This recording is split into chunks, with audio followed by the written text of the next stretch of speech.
I was freezing at the bus stop in the middle of a snowfall, exhausted after a night shift, when a black sedan pulled up beside me. The driver wore a cap low over his eyes, his voice steady as he said, "Nurse Morgan, you shouldn't be alone out here." I frowned. I hadn't ordered a ride. But something in his tone made my heart race, like he knew me far better than he should. When I stepped closer, the streetlight revealed a shadow of a jawline I recognized. That's when I realized it wasn't a driver. It was the billionaire CEO who'd fired half his staff last month, the man I treated in the E without him ever seeing my face. And as he opened the door for me, he whispered the words that turned my blood to ice. "I know who you are, Lily. But I need you to pretend you don't know who I am. Just for tonight. Tell me which country you're watching from. Your messages always make my day.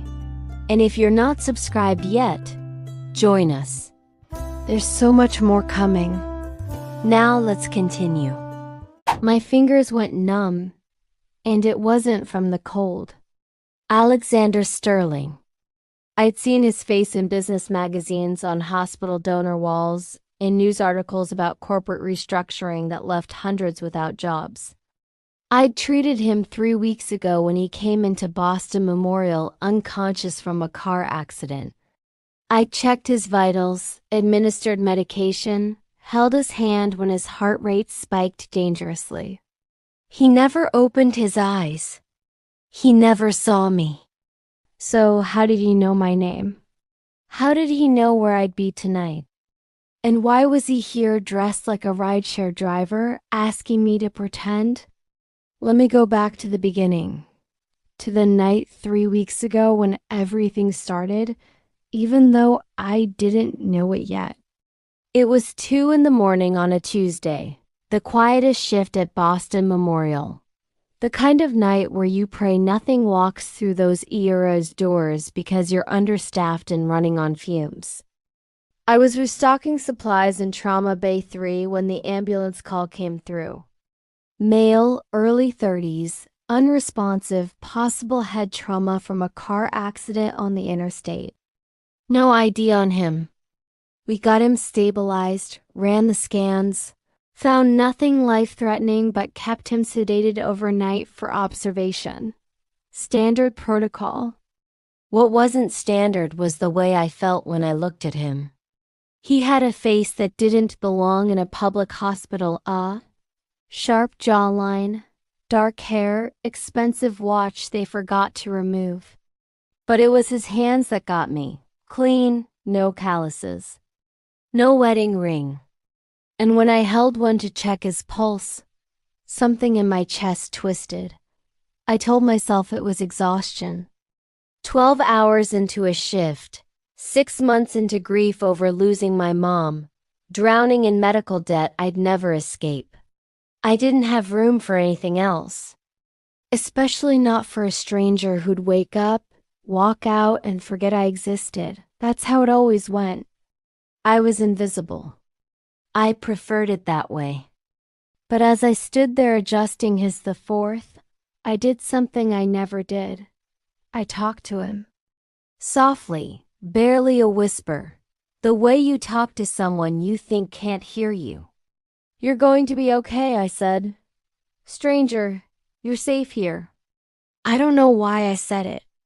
Maybe because he looked so alone in that hospital bed, surrounded by machines and fluorescent lights and the smell of antiseptic. Maybe because I knew what it felt like to be alone. I smoothed the blanket over his chest and turned to leave. That's when his fingers twitched. Just barely. I froze, watching his face for signs of consciousness.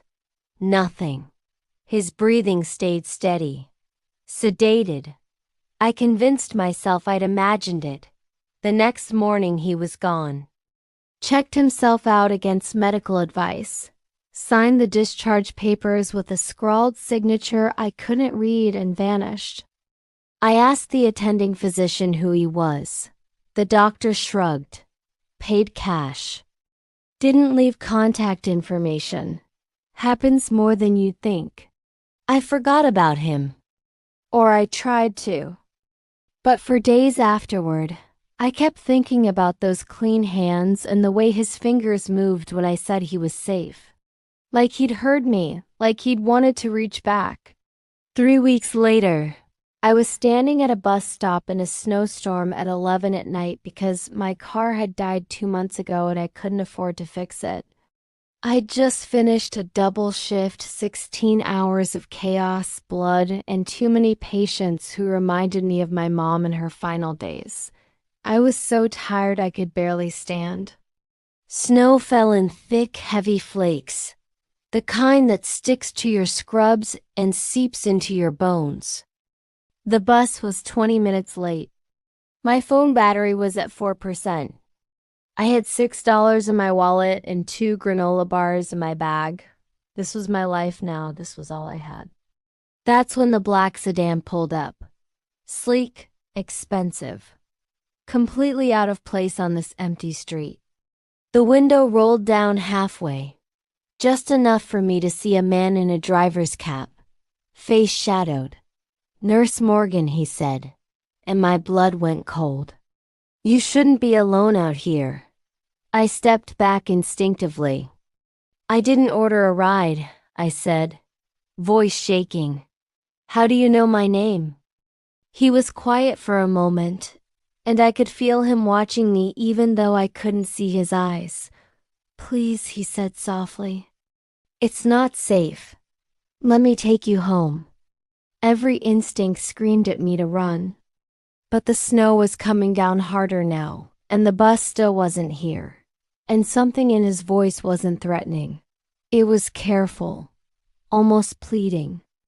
I took one step closer, just close enough for the streetlight to catch his face. And that's when I saw it, the jawline. The dark hair just visible under the cap. The scar on his upper arm where his sleeve had ridden up. A scar I'd seen before when I'd checked his vitals in the My breath caught. "You," I whispered. "You're the patient from 3 weeks ago." He didn't deny it. Didn't move. Just held my gaze with an intensity that made my heart pound. "I know who you are, Lee," he said quietly. And the way he said my first name sent chills down my spine. "But I need you to pretend you don't know who I am. Just for tonight. I promise you'll understand." I should have walked away. Should have called someone. Done anything but get into that car. But snow was soaking through my scrubs. My fingers were going numb. And the way he looked at me, like I was something precious and breakable, made me feel seen for the first time in months. So I opened the door, I got in, and I made the choice that would change everything. The car was warm. Leather seats. The faint smell of expensive cologne. He pulled back onto the road slowly, carefully, like he was afraid I'd bolt if he moved too fast. For a long moment, neither of us spoke. I stared at my hands in my lap, heart racing, trying to make sense of what was happening. Finally, I couldn't take it anymore. "How do you know my name?" I asked, voice barely steady. He didn't answer right away. When he did, his voice was low, almost regretful. "You told the resident that night in the ER that every patient deserves dignity, no matter how much money they have. You didn't know I could hear you." My head snapped up. "You were sedated," I said. "You were unconscious." He glanced at me briefly before focusing back on the road. "Not entirely," he said quietly. "Not when you were there." I felt everything. I heard everything.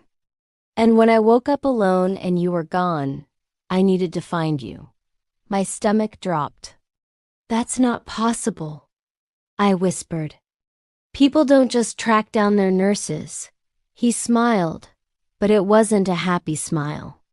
It was sad, haunted, People like me do, he said. When they find something worth looking for. I pressed myself against the car door, pulse thundering in my ears. This is insane, I said. You need to let me out. He didn't slow down, but his knuckles went white on the steering wheel. If I let you out now, he said carefully, they'll find you within the hour, and I won't be able to protect you. The word protect hit me like ice water. Protect me from what? I demanded. Who's looking for me? Why would anyone care about a nurse who can barely afford groceries? He was quiet for so long I thought he wouldn't answer. Then he said, almost too quietly to hear, because you're not just a nurse, Lily. You never were. The snowstorm was getting worse. Wind howled against the car, and visibility dropped to almost nothing. He pulled into an underground parking garage, the kind attached to corporate high-rises downtown, and killed the engine. We sat in silence, the only sound our breathing and the distant howl of wind outside. I stared at him, this stranger who wasn't a stranger, this man who'd turned my night into a nightmare. What do you mean I'm not just a nurse? I said slowly. He turned to face me fully for the first time, and I saw exhaustion in his eyes, fear, something that looked almost like guilt. He reached into the glove compartment and pulled out a manila folder. My name was printed on the front. Lily Morgan. He handed it to me. I didn't want to take it. Didn't want to open it. But my hands moved on their own, fingers trembling as I lifted the cover. Inside were documents, legal papers. My signature on contracts I'd never seen before. My social security number. My mother's death certificate.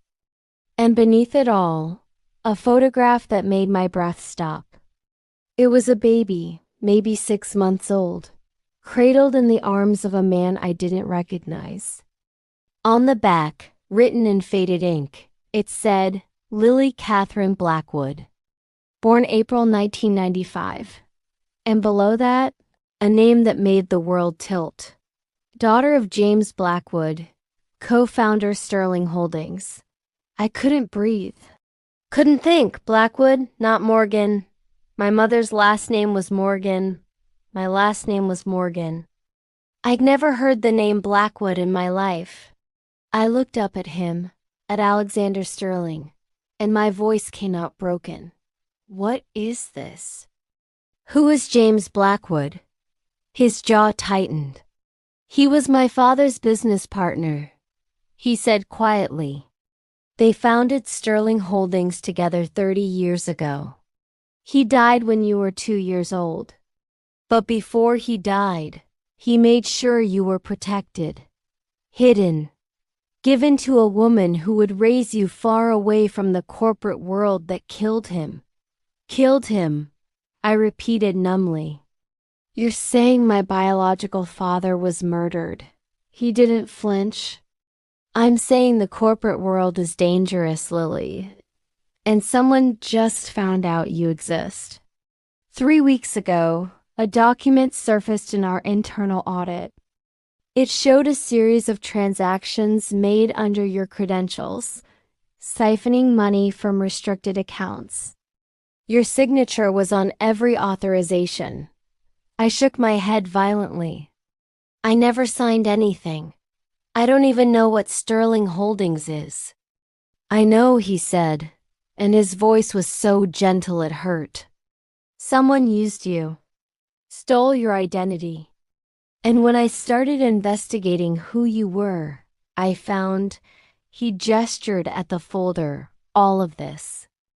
I felt like I was falling, like the ground had opened up and swallowed me whole. Whole?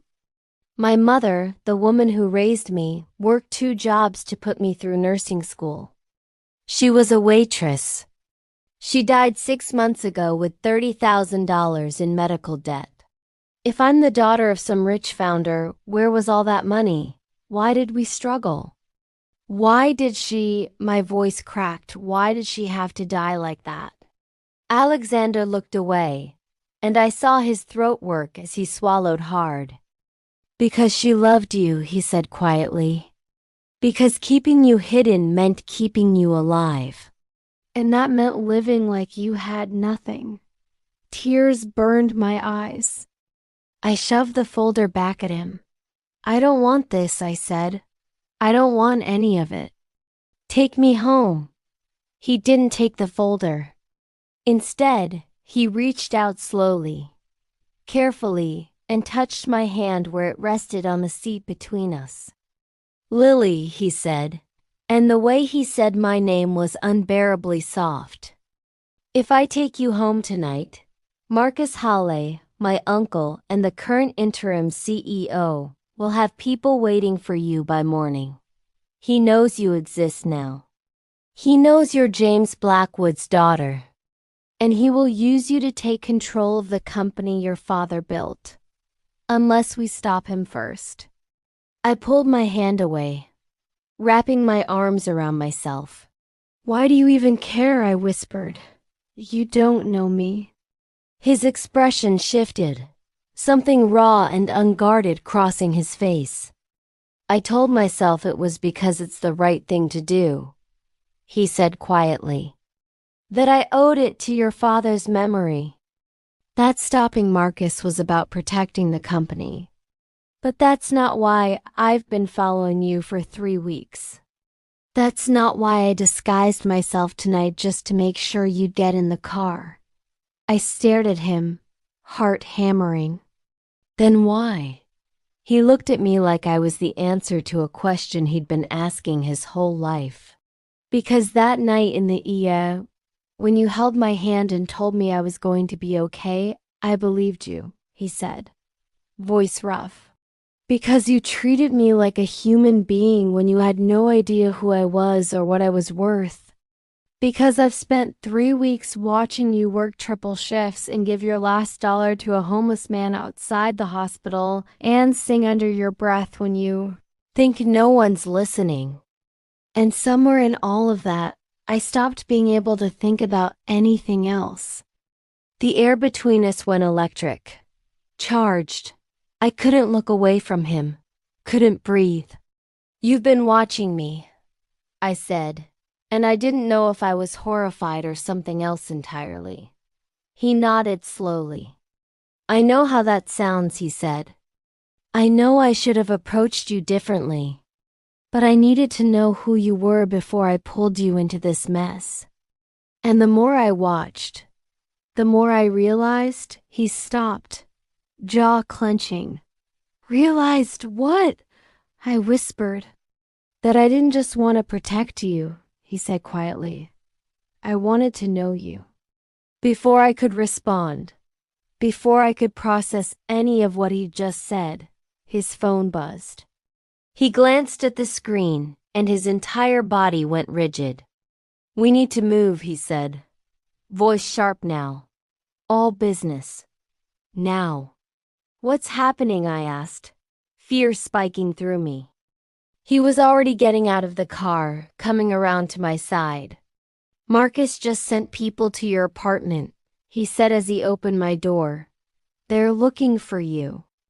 And they won't stop until they find you. He held out his hand. Trust me, Lily. Please, just for tonight. I looked at his hand, at this man who'd upended my entire world in less than an hour, who'd told me my life was a lie and that people I'd never met wanted to use me as a pawn in some corporate war. Every logical part of my brain screamed at me to run, to call the police, to do anything but trust a billionaire who admitted he'd been stalking me. But I thought about my mother, about the way she used to hold me tight and whisper that some doors were closed for a reason, that I shouldn't go looking for keys I didn't need. And I wondered if she'd been trying to protect me from this, from him, from the truth. I took his hand. His fingers closed around mine, warm and solid, and he pulled me to my feet. We moved quickly through the parking garage, footsteps echoing in the empty space. He led me to an elevator, used a key card to access it, and pressed the button for the 40th floor.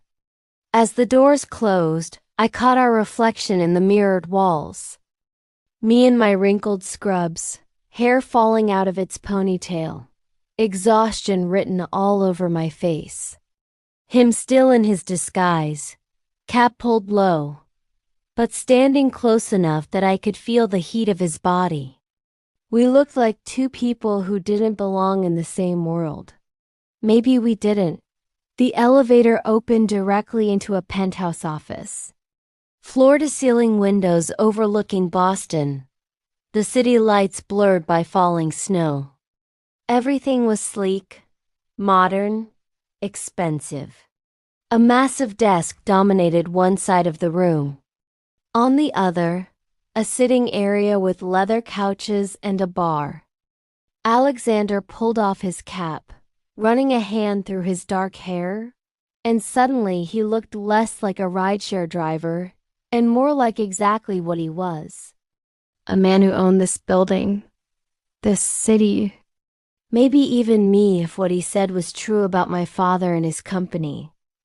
The thought made my skin crawl. He moved to the desk and unlocked a drawer, pulling out another folder, this one thicker. He spread the contents across the desk, motioning for me to come closer. I stayed where I was. "Talk first," I said. "Tell me everything. Starting with why you think your uncle wants to use me." Alexander's expression darkened. "Marcus has been interim CEO since my father had a stroke 2 years ago," he said. "My father's alive but incapacitated. Under the company charter, Marcus remains in power unless someone with founding family blood challenges him. When my father dies, that someone is me. But if James Blackwood's daughter suddenly appears, proven through DNA, she has equal claim to the company. Maybe even stronger since your father's shares were never properly distributed after his death." I felt sick. "So you're saying I'm a threat to both of you?" "Not to me," he said sharply. "I don't want to fight you for this company, Lily. I want to stop Marcus from using you to destroy it." "What's the difference?" I shot back. "Either way, I'm just a piece on someone's chessboard." He crossed the room in 3 strides, stopping close enough that I had to tilt my head back to look at him. "The difference," he said, voice low and intense, "is that I'm asking for your help, not demanding it, not manipulating you into it. I'm telling you the truth and hoping you'll believe me when I say that keeping you safe matters more to me than any company." My heart was pounding so hard I thought he could hear it. "Why?" I whispered. "Why does it matter so much?" His eyes searched mine, and for a long moment I thought he wouldn't answer. Then he reached up slowly, carefully, and brushed a strand of hair away from my face. His fingers lingered against my cheek. "Because you're the first real thing I found in a world full of lies," he said quietly. "And I'm not letting anyone take that away from me." The air between us felt too thick to breathe. I should have stepped back. Should have put distance between us. But I couldn't move. Couldn't think past the way he was looking at me, like I mattered, like I was something more than invisible. My phone buzzed in my pocket, shattering the moment. I pulled it out with shaking hands. Unknown number. I showed him the screen. "Don't answer it," he said immediately. I didn't listen. I swiped to accept the call and put it on speaker. A man's voice filled the room, smooth and cold. "Miss Morgan, I presume. You don't know me, but I know quite a bit about you. My name is Marcus Halley. I believe my nephew has been filling your head with stories about corporate conspiracies and hidden identities. I want you to know that none of it is true." Alexander's jaw clenched. but he stayed silent. Marcus continued, tone almost friendly. You're in danger, Miss Morgan, but not from me. From Alexander. He's been obsessed with you since you treated him in that hospital. He's convinced himself you're someone you're not. Come to Sterling Holdings tomorrow morning, and I'll show you proof that everything he's told you is a lie. I looked at Alexander.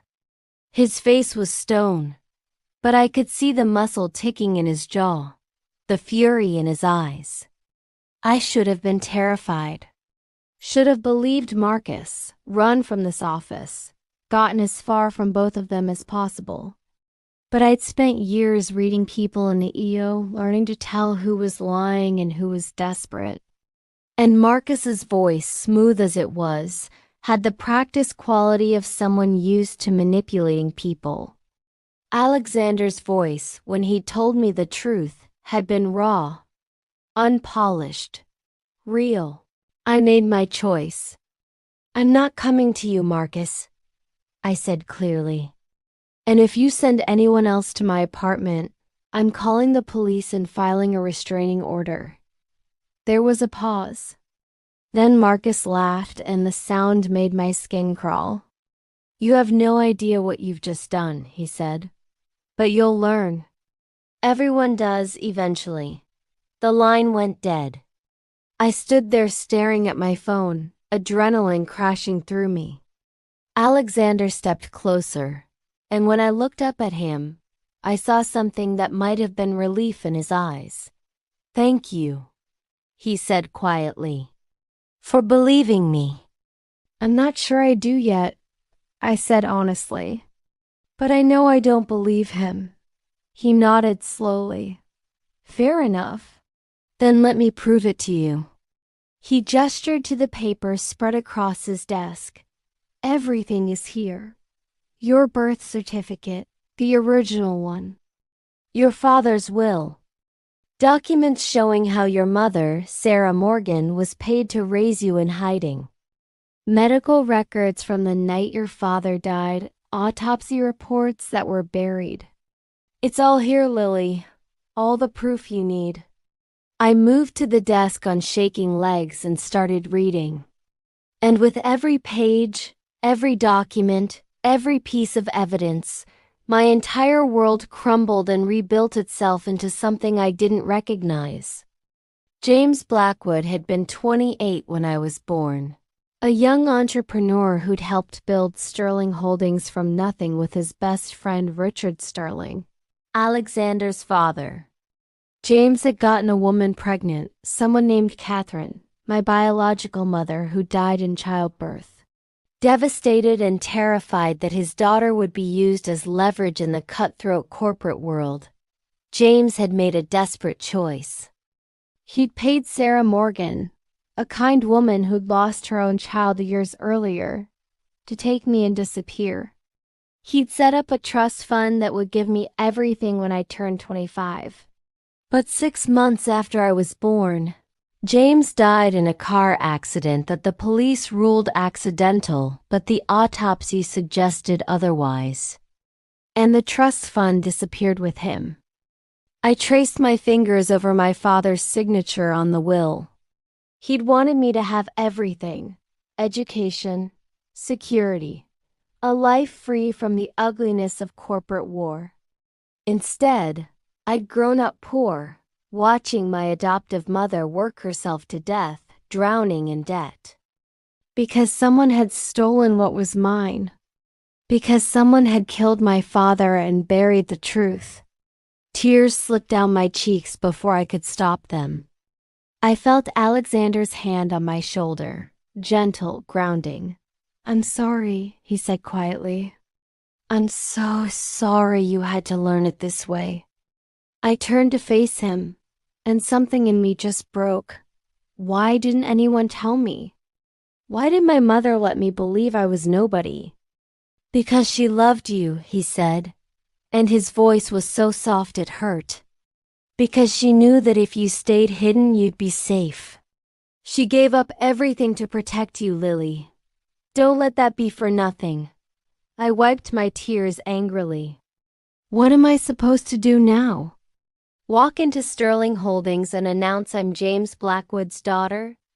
Take the company? I don't know anything about business. I'm a nurse. I save lives. I gestured helplessly at the papers. I don't do this. You don't have to do anything you don't want to, he said firmly. But you deserve to know the truth. You deserve to decide what happens next. Not Marcus. Not me. You. For the first time all night, I felt something shift inside me. Something that wasn't fear or confusion. It was anger. White hot and clarifying. Someone had stolen my father from me before I could know him. Someone had stolen my inheritance and let my mother die in poverty. Someone had used my name, my identity, my life as a pawn in their game. And I was done being invisible. I looked up at Alexander, and I saw my own determination reflected in his eyes. What do we do? I asked. How do we stop him? A slow smile spread across his face, and for the first time I saw the ruthless CEO underneath the careful gentleman. We prove who you are, he said. We go through every piece of evidence until we have an airtight case. And then we walk into the board meeting next week and we take back what's yours. The next 3 hours were a blur of documents, phone calls, lawyers woken up in the middle of the night. Alexander was relentless, focused, commanding. He moved through the corporate world like he owned it, because he did. But every few minutes he'd glance at me, checking to make sure I was okay, bringing me coffee, asking if I needed a break. And I realized something that terrified me. I was starting to trust him. More than that.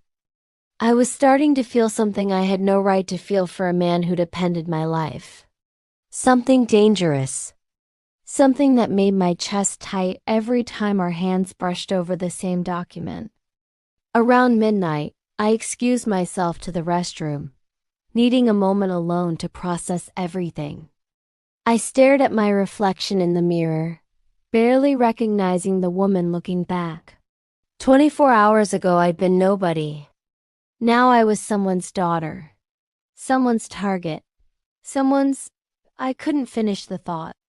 When I came back, Alexander was standing by the window, phone pressed to his ear, his voice low and dangerous.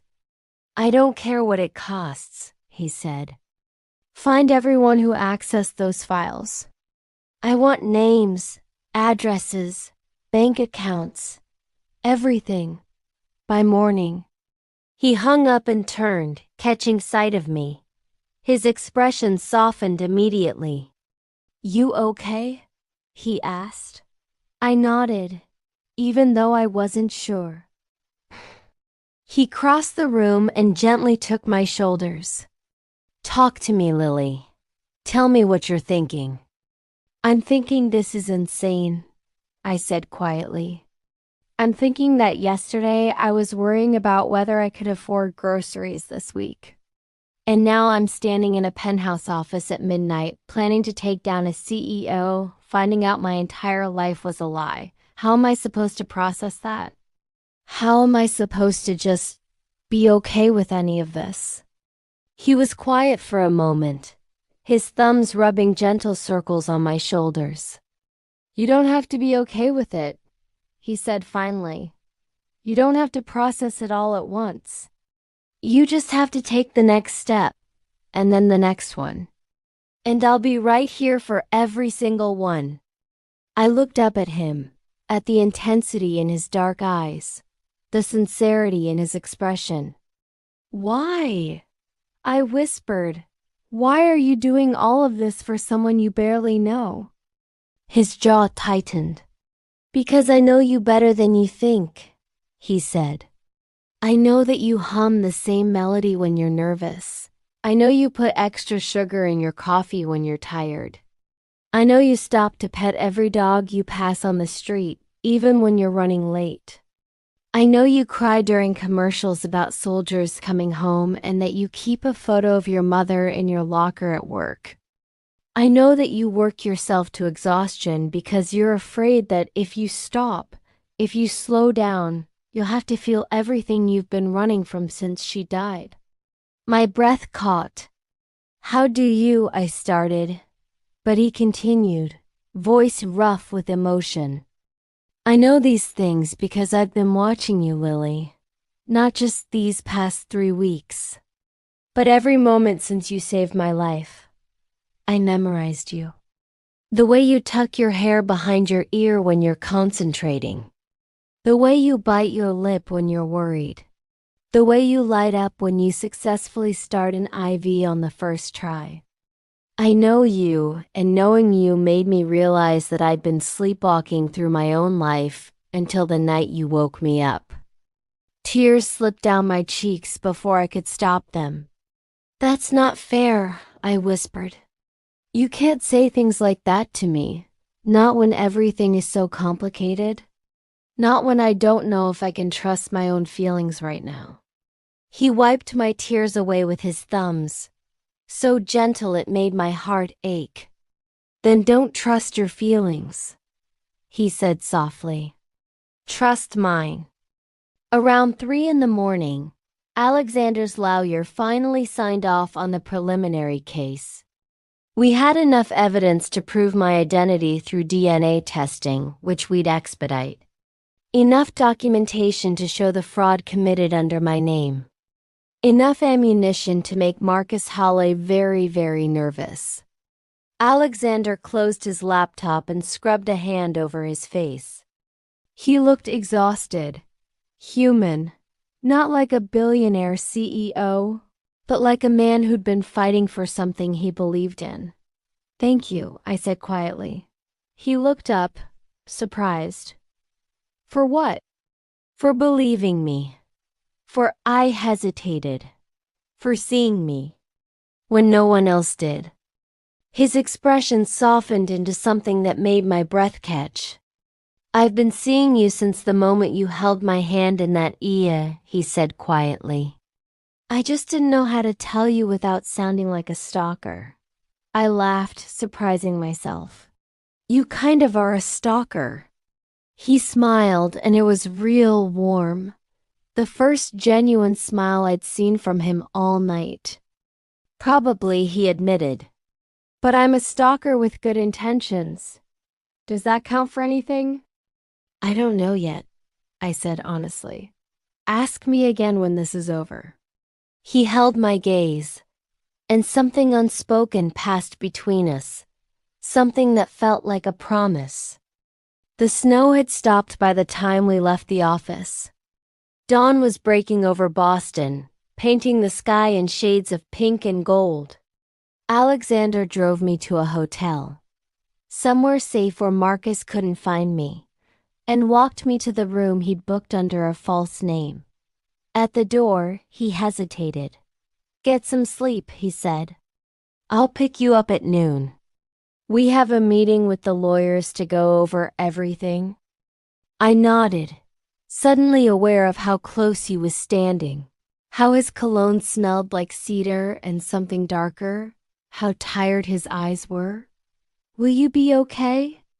I asked, and I wasn't sure if I was asking about him or myself. He reached out and tucked a strand of hair behind my ear, his fingers lingering against my jaw. I will be now, he said softly. Now that I know you're safe. I should have said goodnight. Should have closed the door between us. But instead I heard myself say, Alexander. He paused, hand on the doorframe, looking back at me. Why did you really come for me tonight? The question hung in the air between us. He was quiet for so long I thought he wouldn't answer. Then he said, his voice barely above a whisper, because I've been alone my entire life, Lily. Surrounded by people who wanted my money, my name, my power. And then I met someone who didn't know any of that. Someone who just, he swallowed hard, someone who just cared. and I couldn't let that go. I couldn't let you go. My heart was pounding so hard I could barely hear my own voice. I don't know if I can do this, I whispered. Any of it. The company, the fight, being the person everyone expects me to be. You don't have to be anyone but yourself, he said firmly. That's all I want. That's all I've ever wanted.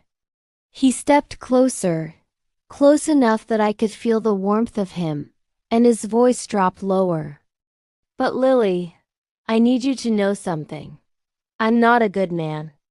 I've done things to build and protect this company that I'm not proud of. I've hurt people, made choices that haunt me. If you let me into your life, you need to know that I come with darkness, with complications, with enemies. I looked up at him, at this man who'd saved me and appended me and made me feel seen for the first time in my life. I'm a nurse who can barely pay rent, I said quietly. I think I can handle complicated. Something flashed in his eyes, something hot and hungry that made my knees weak. Say the word, he said, voice rough. Say the word and I'll walk away right now. I'll make sure you're safe, set up your legal case, give you everything you need to take back what's yours. But I'll stay away from you, if that's what you want. My throat was tight. I couldn't seem to get enough air. And if I don't want you to stay away? He closed the distance between us in one step, his hand coming up to cup my face, thumb brushing my cheekbone. Then I'm not going anywhere, he said, and his voice was a promise. I'm staying right here. For as long as you'll let me. We stood there in the doorway, the city waking up around us. And for the first time in 6 months, since my mother died and left me alone in the world, I didn't feel invisible anymore. I felt seen, known, chosen. And when Alexander finally stepped back, when he forced himself to let me go and turn toward the elevator, I realized something that terrified and thrilled me in equal measure. I didn't want him to leave. I wanted him to stay. I wanted to know everything about this man who'd found me freezing at a bus stop and decided I was worth saving. But I didn't say it. Not yet. Instead, I closed the door and leaned against it, heart racing, mind spinning with everything that had happened. 24 hours ago, I'd been nobody. Now I was James Blackwood's daughter, an heiress, a threat, a target. And I was something else too, something I didn't have a name for yet. I was someone Alexander Sterling couldn't stop looking at. Someone he'd confessed he'd been watching for weeks. Someone he called the first real thing he'd found. I pressed my hand against my chest, feeling my heart pound beneath my palm. This was insane, impossible, dangerous, and I couldn't wait to see what happened next. I didn't sleep. Couldn't. My mind wouldn't stop racing through everything I'd learned, every document I'd read, every word Alexander had said. By the time noon rolled around and he knocked on my door, I'd showered, changed into the clothes he'd had delivered. Clean jeans and a soft sweater that fit perfectly, and made my decision. When I opened the door, he was standing there in a dark suit, all traces of the disguise gone. He looked like what he was now. Powerful. Dangerous. Mine. The thought sent heat through my chest. He held out a coffee, extra cream, and smiled slightly. Ready? More than ready, I said, taking the cup. Let's go take back what's mine. His smile widened into something fierce and proud. That's my girl, he said, and the possessive edge in his voice made my stomach flip. We drove to a law firm in downtown Boston, the kind with marble floors and oil paintings and lawyers who charged more per hour than I made in a week. But I wasn't intimidated anymore. I was James Blackwood's daughter. This world was mine, whether I'd known it or not. The lawyers walked us through the case, confirmed that DNA testing would be expedited, explained that we present evidence to the board of directors in 5 days. Marcus would be given a chance to respond. It would be ugly, public, brutal. I looked across the conference table at Alexander. He was watching me with an expression I couldn't quite read. "Are you sure you want to do this?" he asked quietly. "Once we start, there's no going back. Your life will never be private again." I thought about my mother, Sarah Morgan, who'd worked herself to death to keep me safe and hidden. I thought about James Blackwood, who died trying to protect me. And I thought about the life I'd been living, invisible and exhausted and drowning. "I'm sure," I said firmly. "Let's finish this." The lawyers nodded and started drafting the formal challenge to Marcus's position. Alexander reached across the table and took my hand, threading his fingers through mine. We sat there like that, hands clasped, while lawyers talked strategy and journalists were contacted and the machinery of corporate war ground into motion. That night, Alexander took me to dinner. Not somewhere fancy or public, but to a small Italian restaurant in the North End, tucked away on a side street where no one would recognize him. We sat in a corner booth, and for the first time since the bus stop, we weren't talking about corporations or conspiracies or legal battles. We were just talking. About everything, about nothing. He told me about growing up as Richard Sterling's son, the pressure and expectations and loneliness of being groomed to take over an empire. I told him about nursing school, about my mother's final months, about the patients I'd lost and the ones I'd saved. And somewhere between appetizers and dessert, I realized I wasn't afraid anymore. Not of him, not of what was coming. I was terrified, but it was the good kind of terror. The kind that meant I was finally living. As we left the restaurant, snow started falling again. Soft and gentle this time, nothing like the storm from last night. Alexander walked close beside me, our shoulders brushing, and when we reached his car, he stopped. He turned to face me, snowflakes catching in his dark hair, and I saw something vulnerable in his eyes. "I need to tell you something," he said quietly. "And I need you to hear me out before you respond." My heart started pounding. "Okay," I whispered. He took a breath. "That night in the EU, when you held my hand and told me I was going to be okay, I wasn't as unconscious as you thought. I heard every word you said, felt every gentle touch. And when I woke up alone, I had your voice in my head saying I was safe, that I mattered. That I wasn't just," he swallowed hard, "just what everyone wanted from me. I spent 3 weeks looking for you. Searching hospital records, watching security footage, tracking down every Lily in Boston until I found you. And I told myself it was because I needed to thank you, because I owed you, but that wasn't true. The truth is," he stepped closer, his hand coming up to cup my face, "I haven't been able to stop thinking about you since that night. Haven't been able to focus on anything but finding you, knowing you, protecting you. And I know that makes me sound obsessed, unhinged, dangerous, but I need you to understand something.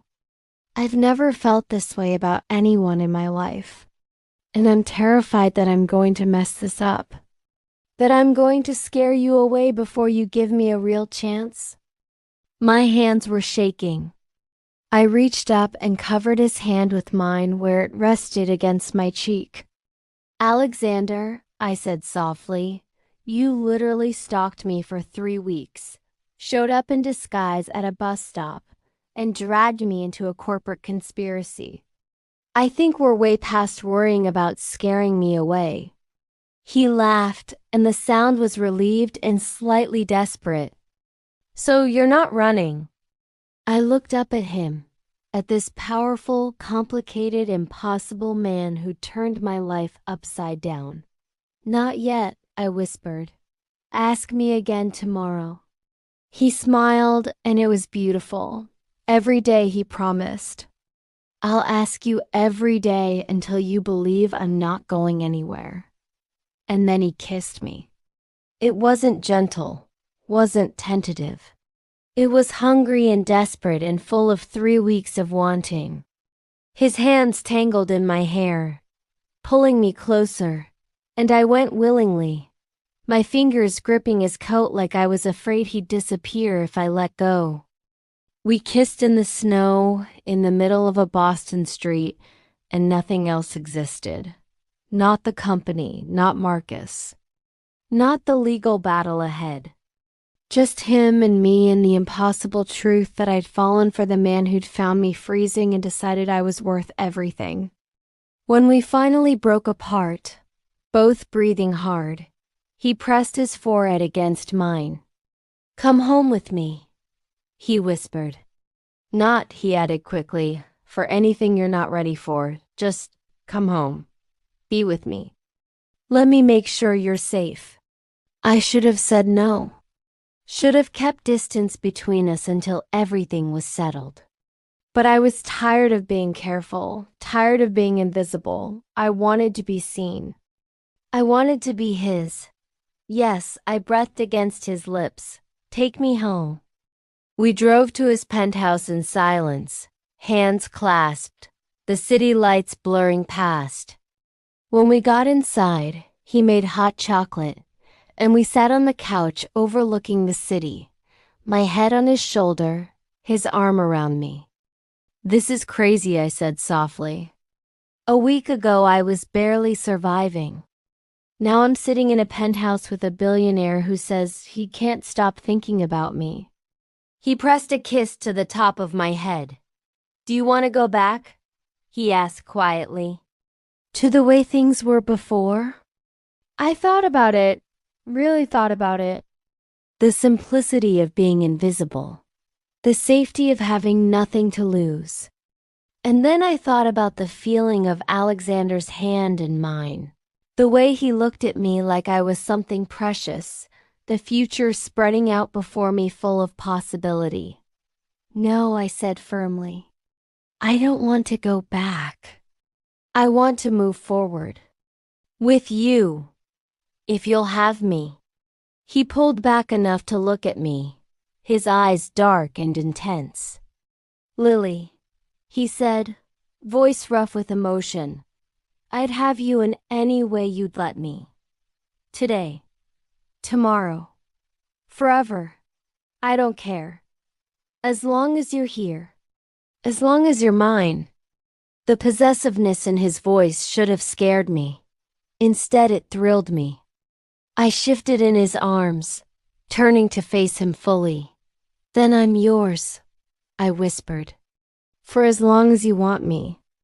He kissed me again, slower this time, deeper, and I felt the promise in it, the commitment. The future neither of us could have predicted, but both of us desperately wanted. We fell asleep on that couch, tangled together, and for the first time in months I felt safe. Held. Home. When I woke hours later, dawn was breaking again, painting the sky in shades of gold. Alexander was still asleep, his face peaceful in the early light. I traced my fingers over the scar on his upper arm where his sleeve had ridden up, and I thought about everything that had led us here. The accident that brought him to my the choice I made to care for him. The night at the bus stop. The documents and revelations and impossible truths. Some people would call it fate. Others would call it coincidence. I called it a second chance, for both of us. The board meeting was in 3 days. We had evidence, lawyers, a case that would shake Sterling Holdings to its foundation, Marcus would fight back. It would be brutal, public, ugly, but I wasn't afraid anymore. Because I had Alexander. And more importantly, I had myself. I was Lily Morgan, raised by a woman who loved me enough to sacrifice everything. And I was Lily Blackwood, daughter of a man who tried to protect me from a world that killed him. I was both, and neither. And something entirely new. I was someone who'd been invisible and chosen to be seen. Someone who'd been powerless and chosen to fight. Someone who'd been alone and chosen to love. The DNA results came back 2 days later. Confirmed. I was James Blackwood's daughter. Legally. Genetically. Undeniably. The lawyers filed the formal challenge to Marcus's position. News broke across financial media. Speculation exploded. My face was suddenly everywhere. Photographers camped outside Alexander's building, journalists digging into my past. It was overwhelming, terrifying, invasive, but Alexander was there for every moment of it, shielding me from cameras, holding my hand through interviews, reminding me that I didn't owe anyone anything except the truth. The night before the board meeting, I couldn't sleep. I stood in Alexander's living room at 3 a.m, staring out at the city, trying to calm my racing thoughts. What if I froze up there? What if Marcus had evidence I didn't know about? What if the board didn't believe me? I heard footsteps behind me, and then Alexander's arms wrapped around me from behind, pulling me back against his chest. "You're spiraling," he said quietly against my hair. "I can hear you thinking from the bedroom." "I'm terrified," I admitted, my voice cracking. "Tomorrow I have to stand in front of all those people and convince them I deserve something I didn't even know existed until a week ago. What if I'm not enough? What if?" He turned me around to face him, his hands framing my face. "You are more than enough," he said firmly. "You are James Blackwood's daughter. You carry his blood, his legacy, his right to be in that room. But more than that, you're Lily Morgan. The woman who became a nurse because she wanted to help people. The woman who held a stranger's hand in an and made him feel human. The woman who survived loss and debt and exhaustion and still shows up every single day to save lives. That woman is more than enough for any boardroom in this city." Fresh tears spilled over, and I pressed my forehead against his chest. "I don't know how to do this," I whispered. "I don't know how to be both people at once, the nurse and the heiress. The girl who grew up with nothing, and the woman who suddenly has everything." "You don't have to choose," he said, stroking my hair. "You can be both. You are both. And tomorrow you walk in there as exactly who you are. No apologies, no pretending. Just you." I pulled back enough to look up at him. "Will you be there?" "In the room?" He smiled slightly. "I'll be right next to you the entire time," he promised. "And if you need me, all you have to do is look at me. I'll be your anchor. I'll remind you of everything you are and everything you're fighting for." I reached up and kissed him, pouring every ounce of gratitude and fear and love I felt into it. When we broke apart, I whispered against his lips, "I love you. I know I haven't said it before. I know it's fast and crazy and probably a terrible idea. But I love you, Alexander. And I need you to know that before tomorrow. In case everything falls apart. In case," he kissed me again, cutting off my words. "Nothing is falling apart," he said fiercely. "We're going to walk in there tomorrow and we're going to win, together. And then we're going to build something beautiful out of all this chaos. I promise you, Lily. I promise." And when I finally stood in front of the Sterling Holdings board of directors, Marcus Halley sitting across from me with murder in his eyes, I wasn't afraid. I told them everything. About my father. About my mother. About the fraud committed in my name and the inheritance stolen from me. I showed them documents, testimonies, evidence that couldn't be denied. And when Marcus tried to argue that I was unstable, that Alexander had manipulated me, that I had no right to anything, I looked him in the eye and said, I have every right. This company was built by my father, and I'm here to make sure his legacy doesn't die with your greed. The vote was unanimous. Marcus was removed as CEO. An investigation was launched into the fraud and embezzlement. And I was offered a seat on the board of directors, a position that came with shares, income, and power I never imagined having. I accepted, not because I wanted the money or the power, but because it was mine. Because my father had wanted me to have it. Because refusing would mean letting Marcus win. And I was done letting people like him take what didn't belong to them. That night, Alexander and I stood in his office, the same office where he'd first shown me the truth, and looked out over Boston, the city where my father had died, where my mother had raised me, where I'd worked myself to exhaustion trying to survive. It looked different now.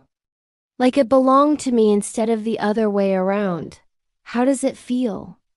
Alexander asked quietly, his arm around my waist. To have won?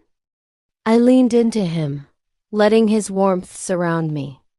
Like I finally have a choice, I said, about who I want to be, what I want to do. I turned to look up at him. And who I want to be with. His eyes darkened. Is that an answer to the question I've been asking you every day? I smiled. Yes, I said. I'm not running. I'm not scared. I'm choosing this. I'm choosing you. He kissed me then, deep and claiming, and I felt the relief in it. The joy. The promise of everything we'd build together. When we broke apart, he rested his forehead against mine. I love you, he said, and the words were quiet but absolute. I know I probably shouldn't say it this soon. I know we have so much to figure out still, but I need you to know. I love you, Lily, both sides of you. All of you. Tears burned my eyes, but they were happy tears. I love you too, I whispered. Even though you're a stalker. He laughed, and the sound was free and genuine. Especially because I'm a stalker, he corrected. You wouldn't have given me the time of day otherwise. That's probably true, I admitted. But I'm glad you didn't give up. I'm glad you found me. Even if it was terrifying. He pulled me closer, until there was no space between us. I'll always find you, he promised. No matter where you go. No matter what happens, I'll always find you. And I believed him. Because Alexander Sterling was a man who kept his promises. A man who'd spent 3 weeks searching for a nurse who'd shown him kindness. A man who'd given up his disguise and his secrets to give me back my truth.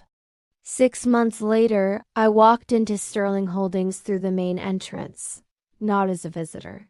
Not as a hidden heiress.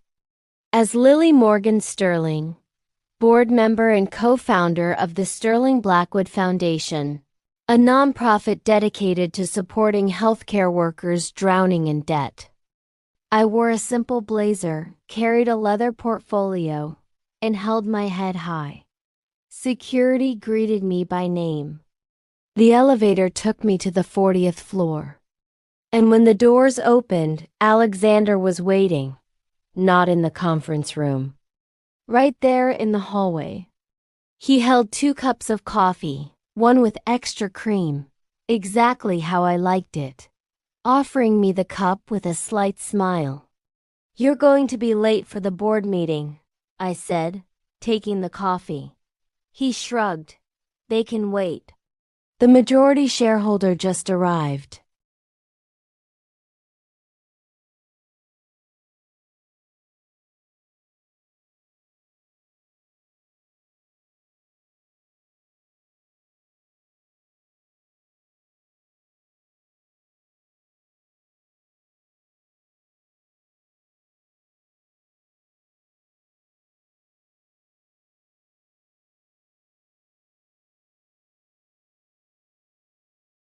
But I was learning, growing, becoming someone who could carry the weight. When Alexander handed me the coffee, our fingers touched and neither of us pulled away. I leaned up and kissed him softly, there in the corporate hallway where anyone could see. "Thank you," I said against his lips. "For everything. For fighting for me. For believing in me." He cupped my face gently. "You fought for yourself, Lily," he said firmly. "I just made sure you had the weapons you needed." I smiled because that was true. I'd fought. I'd chosen. I'd won. And I'd done it not by becoming someone else, but by finally accepting all the parts of myself. The nurse who still volunteered at Boston Memorial on weekends. The daughter who visited her mother Sarah's grave every month to talk about everything she'd become. The heiress who sat in board meetings and made decisions that affected thousands of lives. The woman who loved a complicated, intense, impossible man with her whole heart. I was all of it, and it was enough. We walked into the board meeting together, hand in hand. Marcus had been criminally charged and was awaiting trial. A new CEO had been appointed, someone ethical and competent. The company was healing, changing, becoming something my father would have been proud of. After the meeting, Alexander and I drove to a place we'd never been together before. The cemetery where James Blackwood was buried. I stood in front of his grave, reading the inscription over and over. "Loving father. Visionary businessman. Gone too soon." Alexander stood behind me, his hand on my shoulder, steady and solid. "I never got to know you," I said quietly to the stone. "But I know you loved me. I know you tried to protect me. And I want you to know that I'm okay. I'm more than okay. I'm exactly where I'm supposed to be." The wind rustled through the trees, and I liked to imagine it was his answer. His blessing. His peace. I touched the small locket I now wore around my neck, the one that held a picture of James holding baby me, Alexander standing beside him even then. We were always connected, I realized. Always meant to find each other. It just took 28 years and a snowstorm to make it happen. That evening, we went back to the penthouse. Our home now. I'd moved in 2 months ago and we'd made it ours. My books on the shelves. My scrubs hanging in the closet next to his suits. Our life built together piece by piece. Alexander made dinner while I changed out of my work clothes, and we ate on the couch with our legs tangled together, talking about the foundation, about upcoming projects, about everything and nothing.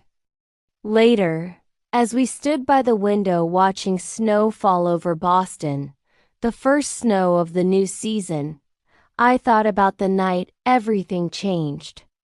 The night I'd been freezing at a bus stop, exhausted and invisible, when a black sedan pulled up beside me.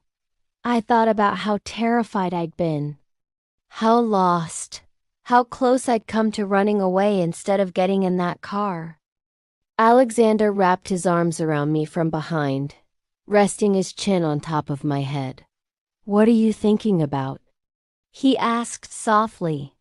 I leaned back into his warmth. About how sometimes the scariest decisions lead to the most beautiful outcomes, I said. About how getting into that car was the best choice I ever made, even though I had no idea where it would take me. He pressed a kiss to my temple. Do you regret any of it? He asked. The chaos, the fight, the publicity, the way your life changed?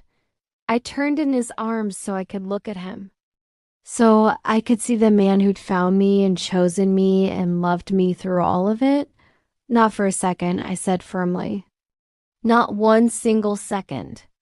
He smiled, and it was the smile I loved most. The real one. The unguarded one he only showed me. I love you, Lily Morgan Sterling, he said. Every stubborn, fierce, beautiful part of you. I reached up and touched his face, tracing the line of his jaw, the scar on his upper arm where I'd first recognized him. I love you too, I said. My stalker, my savior, my home. We stood there wrapped in each other as snow fell outside, covering the city in white. And I thought about all the people out there freezing at bus stops, working triple shifts, invisible and exhausted. I thought about how one moment, one choice, one person seeing you can change everything. And I made a silent promise to use everything I'd been given. All the money and power and influence I never asked for. To make sure other people got seen too. To make sure other nurses didn't have to choose between rent and food. Majority shareholder. To make sure other daughters didn't lose their mothers to poverty and medical debt. As it turned out, my father's shares combined with the settlement from the fraud case made me the single largest shareholder in Sterling Holdings. And then it asked larger you to even than Alexander's family holdings. Do the same for everyone else. I had power Alexander I'd never wanted and a responsibility that terrified me daily. Not just a company or a foundation or a fortune, but a legacy. One that honored the people who'd sacrificed everything to get us here.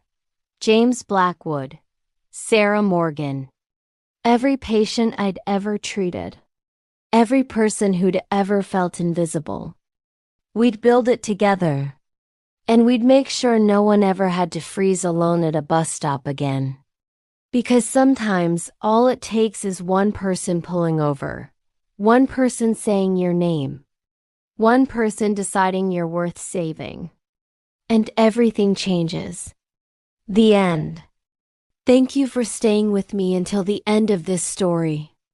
If it reached your heart, even just a little, do not leave without letting me know. A simple heart in the comments is enough. And if you want to feel more stories like this, stories about being seen when you thought you were invisible, about second chances that arrive in snowstorms, about love that fights for you even when you don't know you need it, make sure to subscribe to Dramora Stories. Every story here is a reminder that the person who sees you changes everything. And maybe that person is waiting for you too.